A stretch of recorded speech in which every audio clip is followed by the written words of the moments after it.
Hello, hello! Je te souhaite la bienvenue dans le podcast intitulé Revenir en France. Si tu es expatrié, français ou étranger, voyageur, PVTiste ou tour du mondiste, tu es au bon endroit. On aborde ici tous les sujets, joyeux et délicats, liés au retour à la maison et à l'installation en France, que ce soit au niveau personnel ou professionnel. Moi, c'est Magali, et je t'aide à comprendre les enjeux liés à un changement de vie comme celui-ci. Mon souhait, c'est de t'accompagner du mieux possible pour ton installation en France. Je me réjouis de te retrouver par ici pour te partager des anecdotes, des conseils et des témoignages pour que tu puisses à ton tour te préparer. J'espère que notre épisode te plaira. Je t'encourage à le partager à tes amis et à laisser un commentaire. Bonjour à tous et bienvenue dans ce nouvel épisode de podcast. Je suis accompagnée aujourd'hui d'Ombline, dont j'ai eu les coordonnées, je dirais plutôt grâce au petit journal, encore une fois, ce fameux petit journal qui nous sauve la vie et qui nous informe un petit peu partout où on se trouve dans le monde. Et donc, Ombline va nous partager son témoignage de retour en France après une expérience assez unique, je dirais, qui moi en tout cas personnellement m'inspire beaucoup, donc j'ai hâte d'en savoir plus. Et donc pour la petite histoire, Ombline est partie avec sa famille pendant 1 an en mer et nous racontera son retour à sa vie française après une expérience comme celle-ci. Bienvenue à toi Ombline dans ce podcast. Pour que nous on puisse en savoir un petit peu plus sur toi, j'aimerais que tu nous dises un petit peu comment ton entourage pourrait te décrire pour que nous on puisse te découvrir. Très bien. Alors, pour l'exercice, c'est amusant ce qu'on a fait au moment du dîner à la table avec les enfants et on a écrit sur le frigo. J'ai dit aux enfants, vous pensez quoi? Je dois dire, je dois me décrire. Je trouvais ça assez dur comme exercice, donc j'ai mobilisé ma famille. Donc, ce qui est ressorti, bon, je suis quelqu'un de spontané, de dynamique, qui communique beaucoup, voilà. J'aime bien l'aventure. Je peux être parfois un peu dans l'excès, comme ils m'ont dit, mes enfants. Ils m'ont dit que parfois j'étais un petit peu rigide sur certaines choses, ou en tout cas exigeante, quoi. Voilà. Alors, je sais pas si c'est la vision des enfants ou en vrai, globalement, mais voilà. Mon mari, pour lui, l'exercice était trop dur. Il m'a dit, bah non, parfaite, c'est tout, ça suffit. Il a de l'humour. Globalement, qui je suis, à me décrire, bah, donc je suis maman, j'ai 3 enfants. Avec mon mari, on a choisi il y a quelques années de venir habiter Lorient. On était tous les deux dans notre job à Paris à fond la caisse, quoi. Et puis enceinte du deuxième, on s'est dit, il faut ralentir un peu, on va choisir la vie de province. Donc on a déménagé et en arrivant à Lorient, on aime beaucoup la mer. Mon mari naviguait beaucoup déjà aussi avant. Et puis au bout de 6 ans à Lorient, on s'est dit, bah viens, on fait une aventure, quoi. On part. On savait pas trop encore comment. Enfin, depuis toujours, on a voulu partir.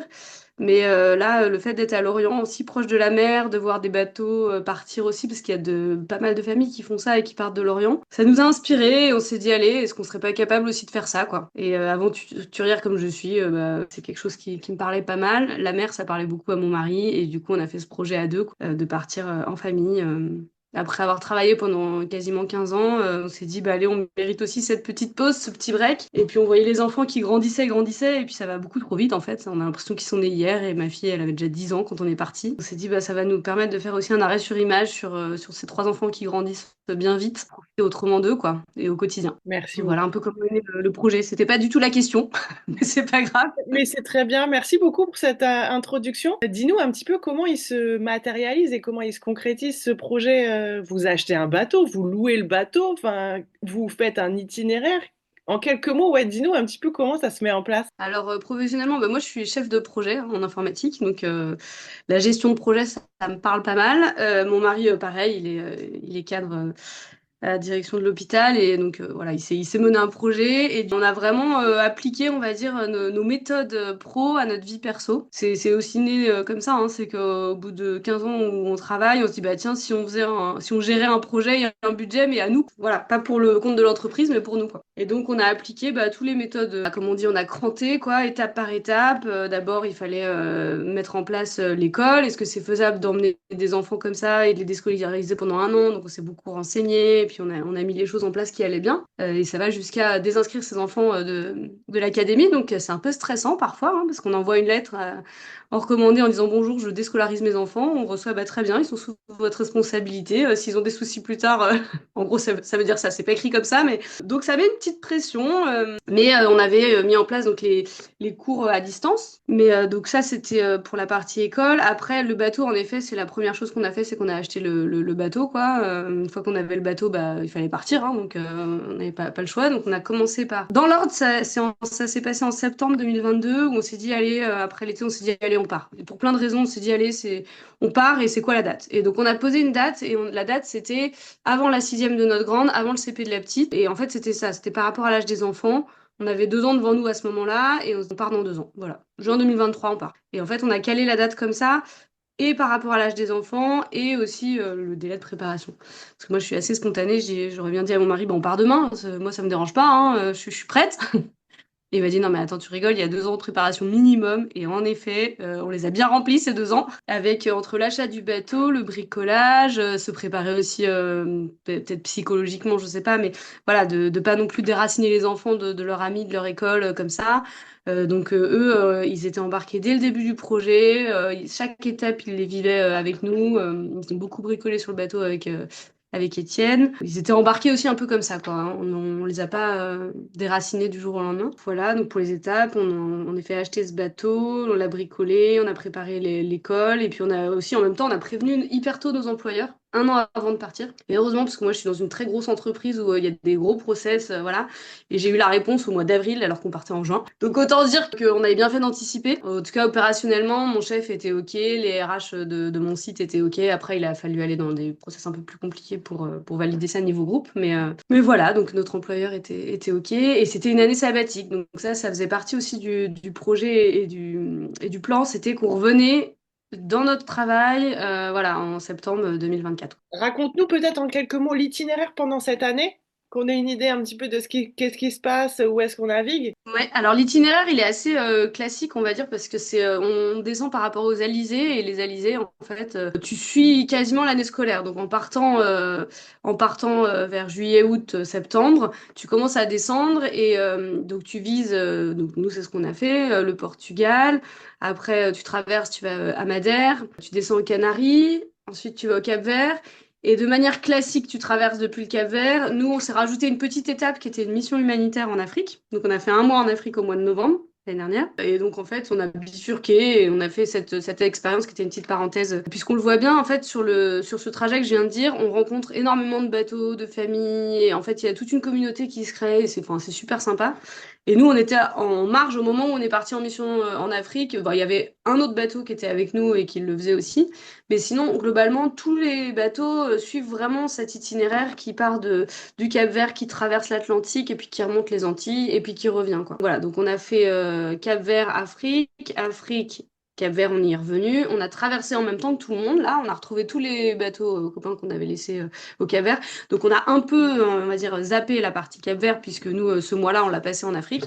Donc on n'a pas trop découvert le Cap-Vert parce qu'il y a un timing aussi pour traverser. Donc on est parti début décembre pour la grande traversée. Donc là, c'était amusant parce qu'on savait pas si on serait arrivé pour Noël ou pas. Voilà, c'était un peu le suspense, hein, parce que quand tu pars, tu sais pas trop quand t'arrives. Donc on est parti le 7 décembre. Pour Noël, on était à 2 jours de l'arrivée. Donc on était en plein milieu de l'eau, c'était trop chouette, tous les 5 pour le jour de Noël. Après, on est arrivé à Grenade, donc en bas. Après, c'est pareil, les bateaux, ils arrivent pas tous au même endroit. T'en as qui arrivent en Martinique. Nous, on a choisi d'arriver à Grenade pour pouvoir remonter toutes les îles. Et on regrette pas parce qu'on a vu Carriacou et toutes ces îles qui ont malheureusement été ravagées depuis par Beryl. Donc on a vraiment profité, on va dire, du sud des Antilles, et on est remonté tranquillement jusqu'à arriver à Saint-Barthélemy et Saint-Martin, là, donc les îles qui sont le plus au nord. Et là, c'est pareil. Donc là, on est avec tous les bateaux copains. Il y a une communauté sympa. On part d'un endroit à l'autre, on retrouve les uns ou les autres. On sait pas trop parce qu'on a quand même notre vie de famille et puis notre itinéraire à nous. Nous, par exemple, on rejoignait de la famille en Guadeloupe à un moment donné. Donc voilà. Mais c'est sympa parce qu'on finit toujours par retrouver les uns ou les autres. Donc les enfants, ils sont trop contents de retrouver les copains, d'aller courir sur la plage et ça, c'est chouette. Et arrivé à Saint-Barth, on a choisi d'aller au British Virgin Island. Donc c'est un peu plus loin, ça rajoute une étape. Mais on n'a pas regretté non plus. On est resté un mois là-bas, on appelle ça les BVI et British Virgin Island. Et t'as plein de petites îles, voilà. Donc là, pareil, on était 4 bateaux, faire ces îles tous ensemble pendant un mois et c'était un super moment aussi. De là, on est remonté aux Bermudes. Donc là, t'as 7 jours de traversée des baies Vieilles jusqu'aux Bermudes. Donc là, on était plus que 2 bateaux à faire cette étape-là. Il y en a qui raccourcissent, hein, qui partent de Saint-Martin en général. On part de Saint-Martin pour aller aux Açores. Nous, on s'est dit, on se rajoute les Bermudes. Donc, on est allé aux Bermudes, super chouette. Et des Bermudes, bah là, ça y est, on a commencé à rentrer, quoi. Donc, les Açores, donc Bermudes, Açores, c'était 17 jours de traversée. Et puis, aux Açores, encore une fois, t'as plein de petites îles, tous les bateaux copains. Donc, c'est un super moment. Un mois où tu visites, tu te balades, voilà. Et des Açores, on est rentré en France. Donc là, c'était 10 jours, la traversée des Açores à la France. J'ai résumé un peu vite, mais Pour les personnes qui naviguent pas, ça donne une idée un petit peu de ce qui se passe, des durées, etc. Donc c'est plutôt chouette. Et puis de cette communauté qui se crée en fait en mer, dont on n'a pas forcément idée. En tout cas, moi, j'avais pas idée de ça. Donc Ah ouais, non, c'était sympa. Il y a un super moment où justement on se retrouve tous aux Açores, quel que soit l'itinéraire qu'on ait fait.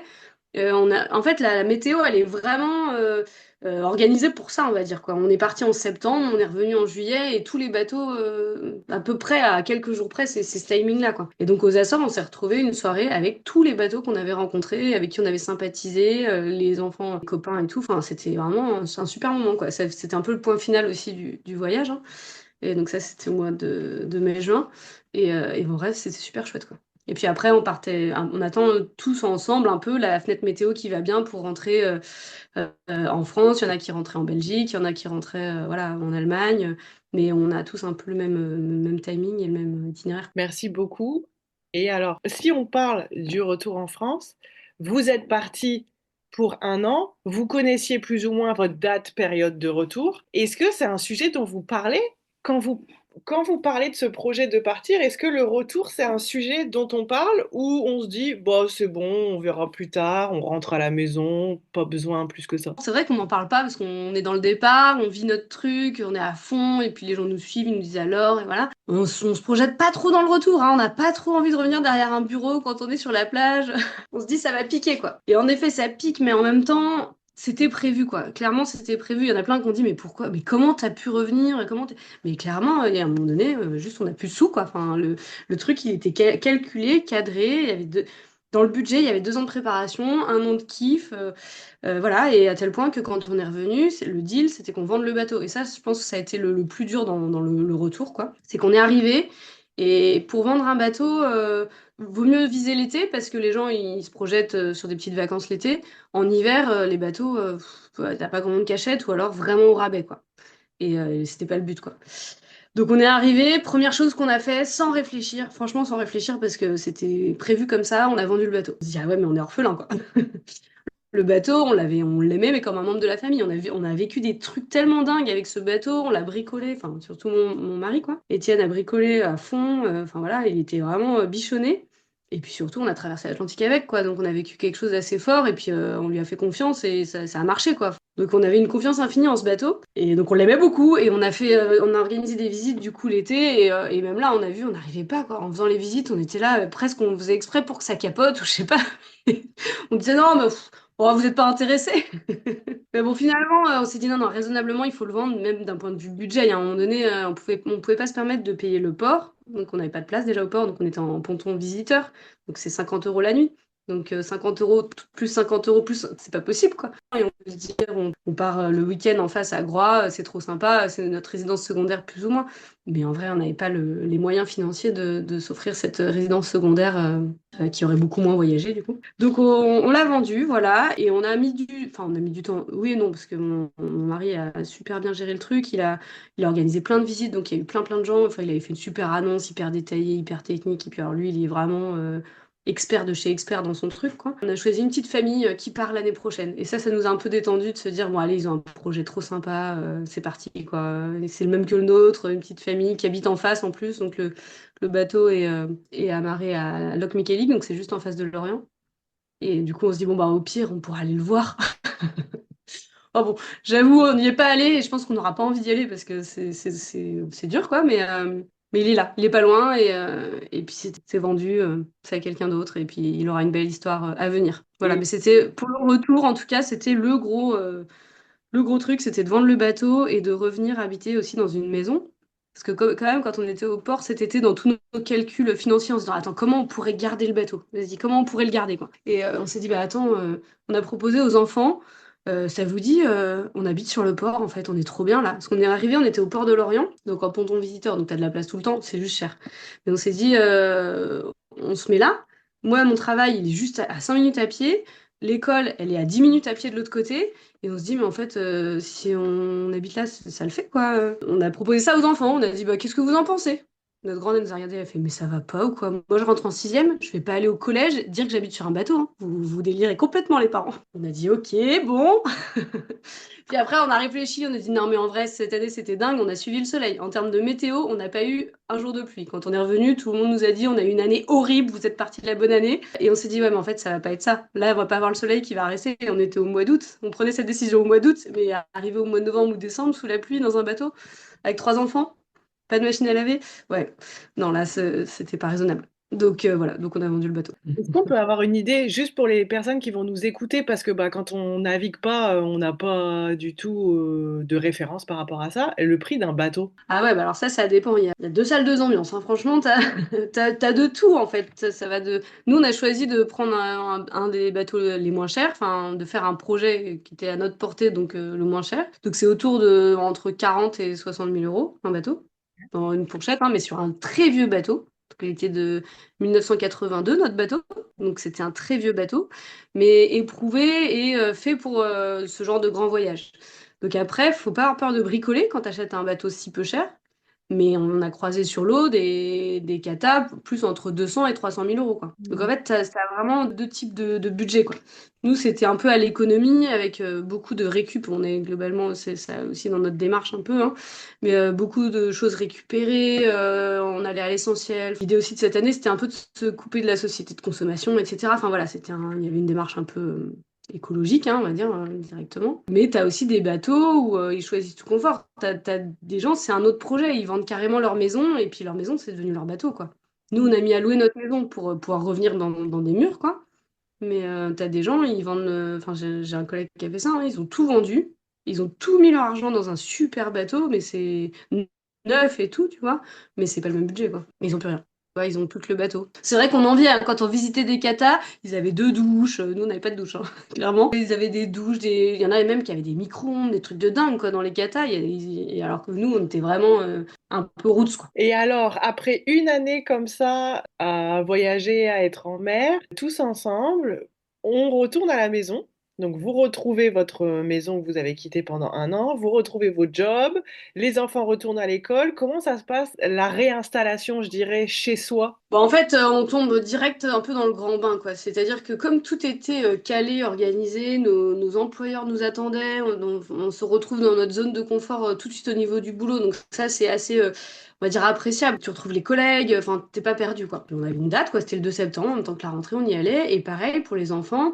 La grande, je l'ai inscrite avant de partir au collège. Donc 2 ans avant, elle était inscrite dans son nouveau collège. On avait fait les portes ouvertes, on avait fait voilà, une démarche d'aller aussi la sensibiliser de bah, le 2 septembre 2024, tu seras là, quoi. On savait pas trop quelle copine allait aller dans ce collège ou pas. Bon, au final, elle a retrouvé toutes ses copines dans sa classe, nickel, quoi. Trop contente. Et puis, elle appréhendait beaucoup le collège, là, parce que elle changeait d'école quand même, avec une année sabbatique au milieu, voilà. Et finalement, bah, elle était bien préparée, elle était prête, quoi. Et ça se passe super bien. Et les deux, mon fils et ma fille, bah, ils ont retrouvé leur école. Après, ça a été moins facile pour eux du fait de retrouver l'école, mais aussi d'avoir loupé un an. Parce qu'à cet âge-là, c'est pas si simple, quoi, en vrai. Donc, mon fils, il est en CM1. Et ma petite, elle est en CP. Et en fait, bah, la petite, par exemple, à l'école, au début, il lui disait, mais toi, t'es nouvelle, on t'a jamais vue. Donc, il y a un peu tout à refaire, entre guillemets, de se refaire des copains. L'année dernière, il y a une bande de copains qui s'est formée. Bah, elle était pas là, donc elle est pas dans la bande de copains. Donc, elle a essayé de se raccrocher au wagon, mais c'est pas si simple, quoi. Et puis, en CP, il y a pas de, pas de quartier, quoi. Ils se font pas de cadeaux, les enfants. Donc c'est pas toujours facile socialement, on va dire. Et puis pareil, mon fils, il s'est retrouvé dans la classe sans ses copains. Donc ils sont tous dans la classe d'à côté. Voilà. Bon, après, il y a la récré. C'est le jeu, une année sur l'autre, ça peut arriver. Et puis voilà, mais ils se refont tranquillement leur vie sociale, on va dire. Puis on aide, on essaye de dire, bah tant pis, le week-end, on invite un tel qui est pas dans ta classe. Et puis on essaye voilà, de les aider aussi, hein, pour qu'ils retissent un peu des amitiés, quoi. Mais c'est vrai que c'est dur parce que cette année, ce qu'on a vécu, c'était dingue. Ils se sont fait des copains, mais à la vie, à la mort avec avec ce qu'on vivait. C'était hyper intense comme amitié. Juste peine de se retrouver dans le pour d'après ou pas, et comment, et nanani, nanana. Et là, c'est plus routinier, on va dire. Donc il faut se remettre aussi un peu là-dedans. Il y a moins de challenge, d'aventure, tout ça, quoi. Mais bon, ça le fait. En vrai, ça le fait. Et puis au niveau des cours, après, je touche du bois parce qu'en vrai, moi, c'était ma crainte, hein, c'est qu'ils n'aient pas le niveau en arrivant parce qu'on les enlève de l'école. Mais c'était notre responsabilité de toute l'année d'avoir fait l'école à distance, voilà. Donc finalement, on n'a pas fait à distance. Enfin, c'est mon mari et moi qui corrigions les cours parce qu'on voulait économiser cette partie. On n'avait pas Internet et tout. Donc voilà, on a tout fait tout seul. Du coup, on se dit, bah, c'est complètement notre responsabilité s'ils arrivent et qu'ils rament, quoi. Et en fait, en vrai, là, depuis le début de l'année, bon, ça fait que 2, 3 mois, mais ça va. Je pense qu'ils se mettent la pression un peu tout seuls et en vrai, ils arrivent à rattraper un peu le train et ça le fait, quoi. Notre fille, en sixième, elle a 17 de moyenne, donc on se dit que ça va. Bon, après, la suite du programme sera peut-être plus dure, hein, on ne sait pas. Mais voilà, pour l'instant, il n'y a pas de... Ils sont pas en échec scolaire, on va dire. Et moi, c'est ce que je craignais le plus, quoi. Et le retour à la maison, alors où on se retrouve dans sa maison d'avant, et puis peut-être moins sur cette ouverture sur l'extérieur, et puis sur la nature. Je sais pas, comment vous vous sentez le retour à la maison? Déjà, on retrouve une machine à laver, et ça, franchement, il n'y a pas 6 kilomètres avec ton linge à faire pour...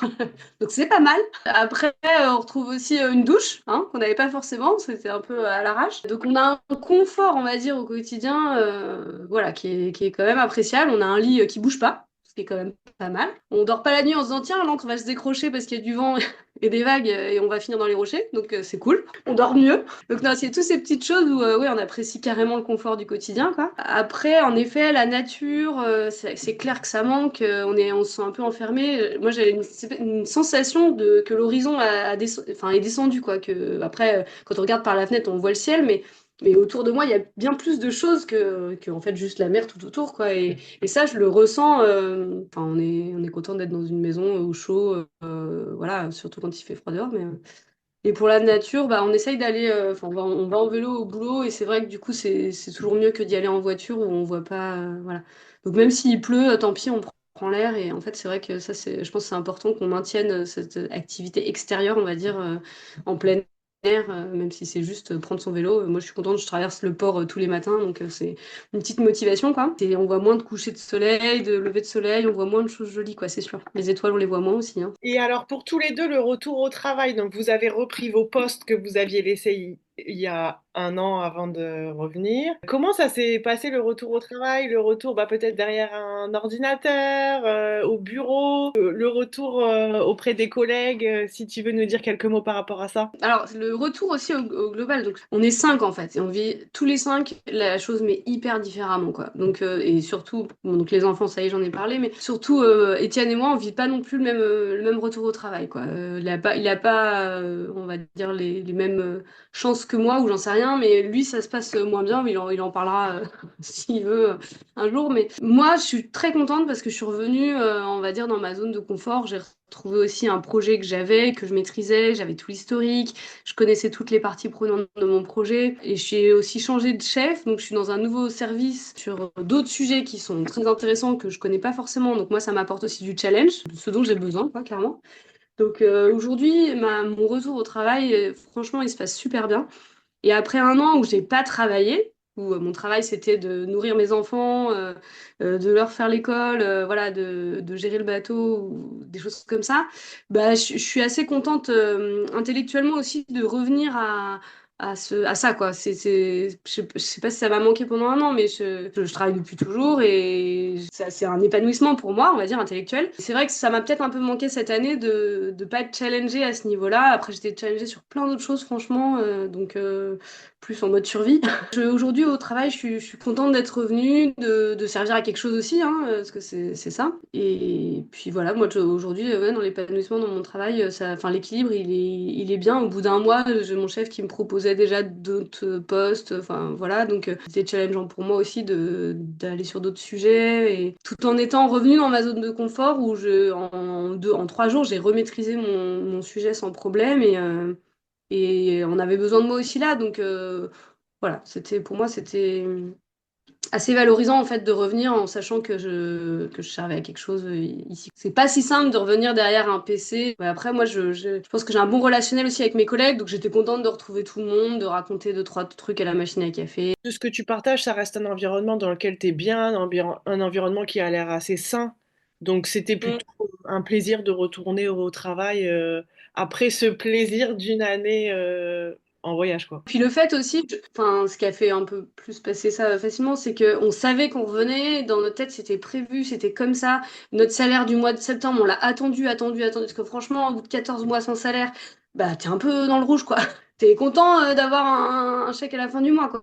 Et du coup, on savait qu'on revenait et pourquoi on revenait. Et on sait aussi que ce voyage, on l'a fait parce qu'on a économisé pendant 15 ans, on a bossé comme des fous, mon mari et moi, pour faire s'offrir cette parenthèse, quoi. Et on se l'est offerte, quoi. Mais on se l'est offerte, entre guillemets, à la sueur de notre front aussi, quoi. C'est qu'on a bossé et notre argent, plutôt que de s'acheter une énorme maison ou je sais pas ce que font les gens, enfin, voilà, chacun choisit son projet, quoi. On a vécu plus modestement et puis on économisait dans le but de, un jour, pouvoir, on va dire, cramer d'économie, quoi. Enfin, de cramer en un an toutes les économies qu'on avait fait, quoi. Et c'est ce qu'on a fait. Et en vrai, on n'a pas tant dépensé quand on fait le bilan aussi financier on dépense beaucoup moins en voyage qu'à terre. Là, on comprend pas où part l'argent, là. La vie est tellement chère à terre par rapport à quand tu pars en voyage où tu vides pas grand-chose finalement. Là, il y a tous les frais annexes. Enfin, par exemple, la voiture, ça coûte cher, toutes ces choses-là, quoi, qu'on avait un peu oublié. Non, mais du coup, d'un point de vue, si on fait le bilan financier aussi, le voyage, pour ça, c'était intéressant, c'est que c'était pas si cher au final, quoi. Ça pour dire que la motivation principale de revenir derrière un bureau aussi, c'est de se dire que bah, on gagne de l'argent et puis s'il faut, bah, on fera enfin, un voyage, quoi. Je pense qu'on peut pas revenir sans se dire qu'on va repartir. Du coup, nous, c'est la motivation, quoi, de se dire bah, on gagne de l'argent, on sait pas quand, hein, parce que clairement, quand moi j'ai des collègues qui me disent mais alors vous allez repartir, vous repartez quand en bateau? Bah non, parce que clairement là, ça y est, les enfants ils sont au collège, toute grande est rentrée au collège, les deux dernières ils vont enchaîner le collège et puis réveillés, on sera déjà à la retraite, quoi. Donc c'est demain. Après, ça peut être des voyages sous d'autres formes, peut-être plus de façon plus courte ou des choses comme ça. Ce sera un projet différent, quoi. Ouais, ouais, non, mais voilà, c'est sûr, on fera d'autres projets, mais partir un an comme ça, on verra, quoi. Mais on a croisé beaucoup de couples, justement, tout jeunes à la retraite, quoi, qui faisaient ça, parce qu'ils n'avaient plus d'obligations professionnelles, et puis les enfants étaient grands et partis, et du coup, nous, on s'est projetés aussi là-dedans, en se disant, bah, ok, on les fait grandir correctement au collège, et voilà. C'était quand même un peu à l'arrache, l'école, cette année, et du coup, une fois qu'ils seront bien dans leur vie, là, on pourra peut-être partir que à deux. Mais bon, j'avoue, je me projette pas non plus de partir sans mes enfants, donc, donc bon, on verra. Et là, ça fait à peu près 5 mois que vous êtes revenu de cette expérience. Est-ce que tu te souviens un petit peu comment tu t'es senti émotionnellement dans tes premières semaines d'arrivée? C'est ce que je disais tout à l'heure, je pense que j'ai tout mis sur la vente du bateau, en fait. C'est que émotionnellement, on a vendu le bateau et là, ça a été hyper dur parce que, puis en plus, on s'est retrouvés un peu parachutés dans les vacances d'été des familles, il fallait aller voir les uns les autres qu'on n'avait pas vus depuis un an. C'était un peu la contrainte, c'était juste tellement en décalage, on était trop contents de revoir tout le monde, mais en même temps, on avait l'impression d'être pas du tout compris sur plein de trucs, quoi, parce qu'on vivait un truc, un tsunami, quoi. Ouais, de passer d'un bateau où t'es tous les jours dans ton bateau avec tes petites habitudes, voilà, à une maison, c'est pas simple. De vendre ton bateau, bah, émotionnellement, c'est pas simple parce que c'était vraiment la fin du projet, terminé, voilà. Heureusement, on a eu ce petit mois on va dire, de décompression avant de reprendre le boulot et l'école, parce que là, je pense que ça, ça aurait été horrible. C'était prévu hein, de se dire on a un mois de vacances où on va essayer de faire une petite transition, quoi. Mais émotionnellement, ouais, non, Après, on était tellement dans un. Enfin, on enchaînait les actions les unes après les autres, on préparait la rentrée, on vendait le bateau, on déménageait les affaires du bateau à la maison, on réaménageait la maison parce que on l'avait loué, donc on a redescendu des trucs du grenier, voilà, etc. Donc on était sans arrêt occupés. On n'a pas trop eu le temps de s'asseoir et de pleurer sur notre voyage en disant mais c'est horrible, comment on va faire, quoi. Et heureusement, je pense, on était dans une dynamique qui faisait qu'il fallait avancer, quoi. Et puis de cette dynamique, on l'a repris avec la rentrée en septembre, avec le boulot, avec l'école. Et en fait, on est sans arrêt dans cette dynamique et on n'y pense pas trop, en fait, à se dire qu'est-ce qu'on fout là? De temps en temps, ça nous vient et puis on se dit, ouais, mais bon, c'était quand même dingue, voilà. Ouais, tout s'est Et, enchaîné quand même assez de façon fluide, quoi, de ce que je comprends. ouais. Ouais, c'est ça. Non, et puis après, on apprécie, tu vois, de faire l'album ou des choses comme ça, tu vois, c'est des petites choses. Et un autre truc qui est super chouette, c'est qu'on revoit les bateaux copains, on parle des bateaux copains, hein. Et il y en a pas mal qui habitent en Bretagne. Et bon, par exemple, on a eu un anniversaire au mois d'octobre, on s'est tous retrouvés là-bas pour l'anniversaire d'Aline, c'était trop bien. Et puis surtout, un mois et demi après ou 2 mois après, de se dire bah, comment vous vivez le retour, enfin, de pouvoir partager aussi, se dire qu'on est tous en train de galérer. En train de se dire mais qu'est-ce que c'était bien l'année dernière. Mm. Mais évidemment c'est comme ça en fait. Et du coup c'est cool de pouvoir échanger aussi sur ce ressenti-là avec d'autres bateaux quoi. Et ouais ça c'est assez chouette. Et puis non, on aimerait bien faire une petite conférence ou un truc comme ça là. Donc on est en lien avec le CNL à Lorient pour pouvoir aller présenter des photos, des choses comme ça. Mais c'est hyper dur parce qu'on a tellement de contenu et tellement de data. C'est compliqué de tout synthétiser en se disant, bon, bah, en 1 heure, tu expliques, tu expliques ton voyage d'1 an. C'est un super exercice, hyper dur. Mais bon, on va le faire parce que ça permet aussi de transformer derrière et puis de se dire, on garde une trace aussi, quoi. Et puis qu'on la partage parce qu'en fait, c'est génial de pouvoir partager aussi. Et cette année, dans cette année de voyage, ce qui était cool aussi, c'était de pouvoir faire, sur Polar Step, on partageait en fait à chaque étape. On mettait des photos, des vidéos et puis un petit texte quoi de l'étape. Et je me forçais pas mal à le faire parce que c'était assez contraignant. Je me forçais à le faire pour les autres aussi, ceux qui étaient, je pense, on a des proches qui sont peut-être malades ou bref, dans leur canapé. Et en fait, de là, ils sont un peu parachutés dans un monde de voyage, quoi. Et du coup, je me forçais, je pensais à eux à chaque fois que je le faisais en me disant, bah, allez, je partage parce qu'en fait, ça fait rêver des gens. Et en fait, faut pas garder ça pour nous. On vit un truc de dingue et il y a des gens, ça les transporte aussi. Donc, et du coup, je suis contente de l'avoir fait. Après, le Polar Step ou tout ce qu'on garde, par exemple, sur les réseaux sociaux, etc., c'est plutôt chouette dans l'après aussi, parce que quand 5 ans après, on se replonge là-dedans, on se dit, ah, mais ça, je l'avais oublié, ou ça, c'est plutôt chouette. Ou même si un jour, par exemple, tu veux écrire un livre sur cette aventure, bah, tac, t'auras plus qu'à reprendre aussi tout ce que tu avais partagé à ce moment-là, ça pourra guider les récits, ou même pour les conférences, là.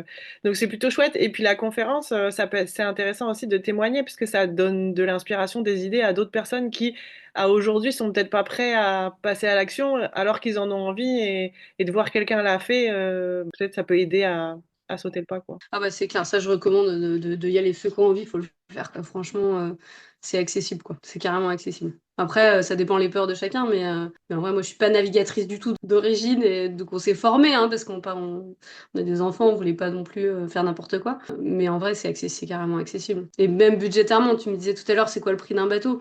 Finalement, ça dépend pourquoi tu économises ton argent. Enfin voilà, s'il y en a, ils ont envie d'économiser pour ça, bah ça marche, quoi. C'est pas un frein pour moi le budget. Oui, si le projet il est construit, les motivations qu'il y a derrière, les attentes. Est-ce qu'il y a eu un moment qui a été le plus beau ou significatif que tu gardes depuis que tu es rentré en France? Une période ou un moment où tu voudrais nous partager? Bah pour moi, enfin à chaque fois j'ai cette image dans ma tête de la transat quoi. La transat aller, pareil, t'appréhendes vachement parce que quand tu parles et traverser c'est quand même quelque chose quoi. C'est-à-dire t'es sur l'eau nuit et jour, tu veilles la nuit donc tu t'alternes. Là on s'alternait avec Étienne 3 heures, 3 heures, 3 heures pour veiller sur le bateau. Donc tu dors pas beaucoup, puis il faut que tes enfants soient en forme. Enfin voilà. Donc c'est un peu un stressant, on va dire, les traversées. En tout cas, moi, ça me stressait un peu. Et donc après, l'itinéraire est assez bien fait parce que tu commences par des petites traversées, 3 4 jours, nanana, nanana, et puis t'arrives au Cap-Vert où là, t'as devant toi une vingtaine de jours en mer. Et quand tu te lances de mine d'Elo, tu dis, bon allez, salut les gars, on espère se revoir de l'autre côté, quoi. Et en fait, ce moment-là où tu pars, enfin, c'est ouf, quoi. Tu te dis, mais je me lance dans quoi là, franchement? Et en fait, c'était la plus belle traversée, quoi. C'est la traversée aussi en termes de météo, elle est facile entre guillemets. Donc on a des conditions qui sont plutôt correctes, voilà. Le vent qui va bien. Franchement, en météo, on était parfait. Et puis en fait, ça devient tout de suite un rythme que tu prends en famille. Là, on était tous les 5. Et franchement, on devait le faire normalement avec un coéquipier, et puis on l'a pas fait avec un coéquipier. Et en fait, j'en suis très contente parce que c'était vraiment un moment à 5 dingue. En plus, au bout, il y avait Noël, donc avec les petits, on avait des petits rituels de calendrier de l'Avent qu'on avait fabriqué nous-mêmes. Enfin voilà, donc pour aussi faire passer le temps sur ces 17 jours de traversée. On avait nos petites habitudes. Tous les soirs, on regardait le coucher de soleil. Franchement, c'était ouf. Enfin, en fait, c'est dur à retranscrire parce que je pense que ça se vit, quoi. Ces genres de moments où t'es en famille à 5.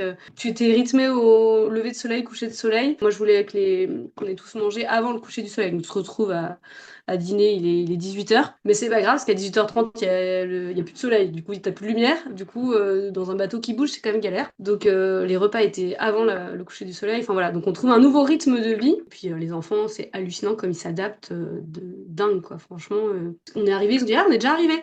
Bah, ça fait quand même 17 jours, les gars. Ça fait 17 jours que nous, on dort pas. Eux, ils dormaient. Donc ça, bah, le moment, c'est pareil, c'est des super souvenirs maintenant. Mais moi, j'étais à les quarts de fin de nuit, donc de 5h à 8h à peu près. Et les enfants se réveillaient à ce moment-là, donc je leur faisais leur petit-déj, etc. Et après, j'attendais qu'une chose, c'était qu'Étienne se lève pour aller me coucher. Mais c'est des moments pour moi épuisants, mais en fait, en vrai, c'était dingue, quoi. Et puis je racontais souvent, ah bah j'ai vu 3 dauphins, ah bah j'ai vu. Genre, c'était ça le petit-déj, quoi. C'était de se raconter ce qu'on avait vu la nuit, d'aller voir sur le pont, c'est quand il y a des poissons volants qui s'écrasent sur le bateau pendant la nuit. Donc les enfants, ils disaient, alors, il y a combien de poissons volants ce matin? Un jour, j'ai raconté que je m'en suis pris un à ça de ma tête, parce qu'on s'allongeait dehors dans le bateau pour veiller. Et je me suis pris un poisson volant à ça de la tête, ça pue. Voilà, petites anecdotes comme ça qui sont marrantes à raconter aux enfants et à partager le matin. Puis non, c'était chouette aussi de se dire que, en termes de couple aussi, avec Étienne, on comptait l'un sur l'autre, quoi. C'est-à-dire que au début, j'ai eu vachement de mal à lâcher prise pour m'endormir, sachant qu'il était tout seul dehors. Je me dis, s'il tombe, je me réveille, il est plus là, je fais quoi? Et en fait, c'est tout ça s'apprend, ça s'apprivoise, voilà. Et donc, ouais, non, c'est un chouette expérience aussi, à deux. Comment tu te sens aujourd'hui, après 5 mois après être rentrée? Bah écoute, ça va, faut digérer un peu quand même, hein. Du coup, moi je me dis, ouais, de revoir les copains, d'organiser peut-être une conférence, de faire ce podcast aussi. Voilà, ça permet aussi de se dire, bah il est pas fini ce voyage, ou en tout cas, voilà, il faut qu'on continue de le faire un peu. Il existe qu'en fait, en vrai, tu tombes tellement vite dans ton quotidien, c'est pas que tu oublies, mais en gros, là, on a du mal à se dire. De temps en temps, je regarde, c'était quoi la photo il y a un an? Je me vois sur le bateau, ou je me vois sur la plage, ou je me vois à l'autre bout du monde, en fait. Et du coup, tu te dis, bah, faut pas qu'on oublie, quoi. Et comment on fait pour pas oublier tout ça? Et après, on nous avait dit, hein, en fait, ça va infuser au fur et à mesure des années, tu vas avoir des petits souvenirs qui reviennent de temps en temps. Et c'est marrant parce qu'en fait, c'est déjà un peu le cas, et t'as pas la même émotion à chaque fois. Donc, parfois, t'es trop content, t'y repenses avec nostalgie, mais t'es heureux. Et parfois, tu te dis, mais en fait, vas-y, on repart demain, on fait n'importe quoi là, pourquoi on est derrière un bureau? Il y a des moments où tu te dis, mais qu'est-ce qu'on fout là, quoi? Mais bon, ce qu'est-ce qu'on fout là, tu l'as aussi parfois au milieu de l'Atlantique quand t'es dans des grosses vagues et que t'as des grosses conditions. Donc finalement, je pense que c'est juste la vie, quoi. Comment vont les enfants? Ouais. Les enfants, Comment eux, eux, ils sont trop contents. C'était dur, je pense que c'est encore dur. Ils en parlent pas trop avec leurs amis à l'école, en fait. Ils ont essayé, mais en fait, c'est pas comme nous, c'est très compliqué à résumer. Et puis en plus, au début, la petite, par exemple, on la croyait pas. Donc Olivia, en CP, là, un jour, à la sortie de l'école, Étienne, il y a des enfants qui viennent à lui, des enfants de 6 ans. Hein, c'est pas vrai que ta fille, elle a vu des baleines et tout. Hein, elle raconte n'importe quoi. Hein, elle était pas sur un bateau. Et en fait, ça a été super dur pour elle, quoi, parce qu'on la croyait pas. On la croyait pas qu'elle avait vécu ça, quoi. Les enfants, ils se projettent pas. Et ce que je disais tout à l'heure, c'est qu'ils sont méchants entre, franchement, en CP, et on se rend pas compte de la méchanceté des enfants, ou alors maladroits, j'en sais rien, mais du coup, ça n'a pas été simple pour elle, alors que pourtant, elle a un caractère, une battante, quoi. Mais c'est vrai que ça a été dur qu'on la croie pas, et en fait, du coup, comment elle transforme aussi ça, quoi. Et je pense que le fait de voir les bateaux copains avec qui on a vécu ça, et pour le coup, ces petites copines, elles ont vécu la même chose, quoi. Bah, ça leur fait du bien aussi, bah, de pouvoir échanger. Et puis, on a vu d'autres bateaux copains où c'est pareil, ils ont une petite de 6 ans, et c'est dur aussi à l'école pour elle, quoi. Donc, on sait pour leur âge, voilà, c'est pas simple, quoi. C'est pas simple à digérer. Mais peut- bon, après, c'est une chance, hein. Quand ils seront grands, ils seront sûrement très contents d'avoir vécu tout ça, j'espère. peut-être pour conclure, quel serait le message et le conseil que tu aimerais partager à une personne, une famille qui vit une expérience un peu unique, dingue, un peu comme la vôtre, même si ça peut être une expérience par exemple de tour du monde, qui rentre en France, qu'est-ce que tu aimerais leur dire? Bah, qu'il faut s'accrocher, quoi. Que de toute façon, ouais, c'est sûr que c'est dur. C'est sûr qu'on se retrouve parfois parachuté dans notre tête. Notre cerveau, il part complètement ailleurs, quoi. Franchement, de temps en temps, même, je parle avec des gens et je suis là, mais c'est nul la vie ici, quoi.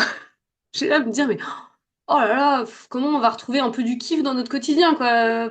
Ça devient compliqué, quoi. Mais en même temps, je pense que c'est des hauts et des bas qu'il faut juste gérer, quoi. Faut processer le truc, j'en sais rien, et puis se dire, mais en fait, faut passer par là, faut traverser ce truc-là, et puis derrière, ça ira mieux, quoi. On est obligé de passer par des bas, c'est clair, hein. Mais après, je pense que globalement, la vie est faite de hauts, de bas, de déséquilibre, et qu'il faut juste essayer d'apprendre à danser, quoi. Quand on a vécu un truc intense comme ça, c'est vrai que c'est dur parce qu'on veut le partager avec par exemple des amis qu'on avait avant de partir, et en fait on se dit mais en fait non, non, faut mieux partager avec des amis avec qui t'as vécu ce truc-là. Quand c'est galère ou quoi que ce soit, bah essaye de trouver des gens qui ont vécu comme toi. Moi c'est ça parfois, hein. Il y a des moments où je me dis mais je suis complètement en décalage avec la vie d'ici, quoi. Et du coup je prends mon téléphone, j'envoie un petit texto à un bateau copain en disant bah ça va vous le retour, comment ça se gère et tout.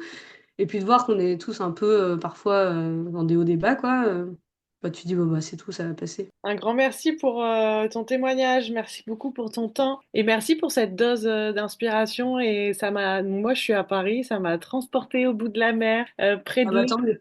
Moi j'adore l'eau et j'ai beaucoup voyagé et à un moment donné j'ai vraiment ressenti ce besoin d'explorer un peu le voyage en bateau. Je me suis vue, tu vois, par exemple à Tahiti au port en me disant ok je vais prendre le bateau avec je sais pas qui, tu sais, il y a les trucs bateau stop et tout et je l'ai jamais fait. Je pense que je peux te donner un conseil, fais-le. Si tu te sens de le faire, fais-le.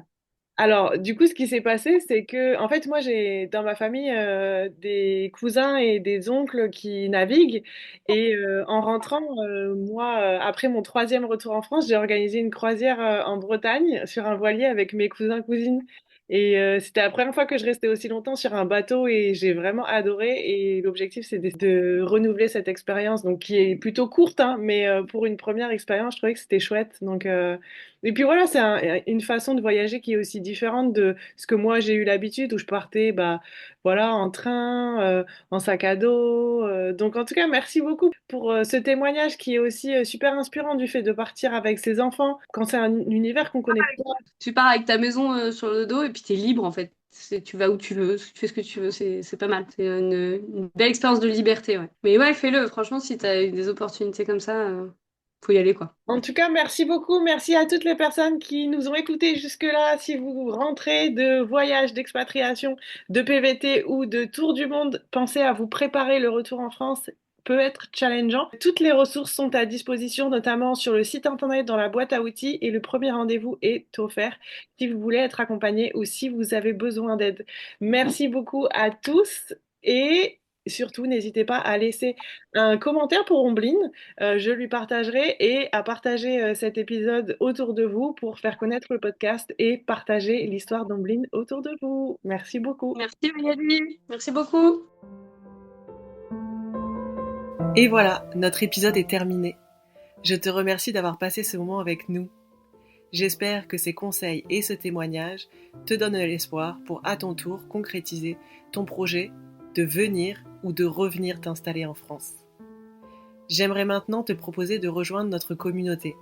Tu peux me rejoindre sur Facebook, sur Instagram et sur LinkedIn sous le nom de Voyage, Emploi et Retour en France. Et enfin, si tu as encore des questions, je t'invite à m'écrire un mail et je serai ravie de t'aider à chaque étape de ton retour en France. À bientôt!